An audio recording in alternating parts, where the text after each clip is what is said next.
بسم الله الرحمن الرحيم. عن أنس رضي الله تعالى عنه قال: كان رسول الله صلى الله عليه وسلم ليس بالطويل البائن ولا بالقصير ولا بالأبيض الأمهق وليس بالآدم. الحدیث رواہ البخاری۔ حضرت انس رضی اللہ تعالیٰ عنہ بیان فرماتے ہیں، نبی کریم صلی اللہ علیہ وسلم بہت زیادہ دراز قد نہیں تھے، ولا بالقصیر، اور بہت زیادہ چھوٹے قد والے بھی نہیں تھے،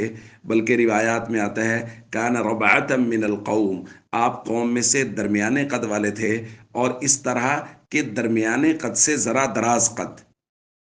پھر فرماتے ولا بالابیض الامحق، حضور علیہ الصلوۃ والسلام بہت زیادہ سفید رنگ والے نہیں تھے، ولیس بالآدم، اور بہت زیادہ گندمی رنگ والے بھی نہیں تھے، بلکہ روایات میں ہے نبی کریم صلی اللہ علیہ وسلم آپ کا رنگ ملیحن، آپ قدرے سرخی مائل تھا۔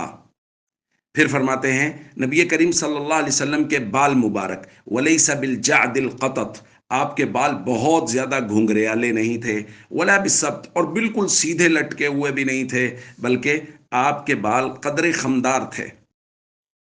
اسی طرح نبی کریم صلی اللہ علیہ وسلم کی خوبصورتی کے بارے میں صحابہ کرام نے حضور کا پورا سراپا دوستو بیان کیا ہے۔ نبی کریم صلی اللہ علیہ وسلم کے ابرو کیسے تھے، نبی کریم صلی اللہ علیہ وسلم کا مبارک چہرہ کیسا تھا، آپ صلی اللہ علیہ وسلم کے دانت کیسے تھے، ہر چیز کو صحابہ کرام نے محفوظ کر کے امت تک پہنچایا ہے۔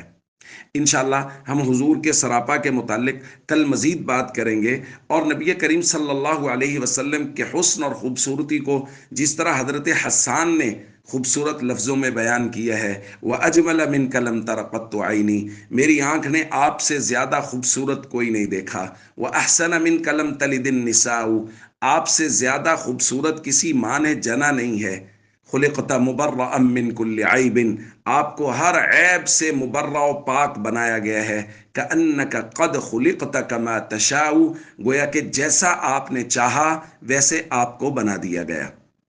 اللہ تعالیٰ نبی کریم صلی اللہ علیہ وسلم سے کامل محبت نصیب فرمائے، اور یہ سارے دروس کا مقصد بھی یہی ہے، حضور سے کامل محبت حاصل ہو جائے، جس کے نتیجے میں ہم حضور کی اطاعت و اتباع کرنے والے ہوں۔ والسلام علیکم ورحمۃ اللہ وبرکاتہ۔